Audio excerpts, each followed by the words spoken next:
Is Calvach sin anamh Dalton inis trastan na park sin agus buirte go Howland son ag an man nar animníach díach rimse gluthe agus bhí ní féidir bertachar san an cheanna bháin trastan na park an sa tu an ús go deasan son ag Ann Dalton agus cin Marca Hógant buirte stechan son nach bhfuil san crín díach leiste den gúil ar hebna ífeníir agus tá an luas a cé. Í seans go féin beidir scór son nach tá Walsh buinte amach agus ceann eile fós á héna láimh leáil agus thuáil a dhéanamh geici finne ausar fadan agus Miriam Walsh stecha drón chúil fósán agus beganach níirí an cúil deire hir bhí sé tamla tacht ach ní a bhaint át ach go dúcach sé. Bhí sé tamla tacht ach ar an gcéire seans daimsigh si agus thug si go deas. Passasteach ó Miriam Walsh agus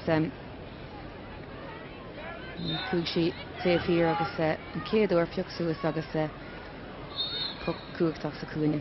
Is ní tar ascuid amach go raibh bhogan éachan agus fiachar sin díanobar an botsan aige Aisling Dunphy stechan sa agus ríist Denise Gall agus ceann drá eile roiis se scór na fachta aige Denise agus siad cael chuinnig currachan na stratha an so den blion seo chábhíle is a cehardíag. Sin ráite tá scór anna bhrach with an son ag Deirdre Murphy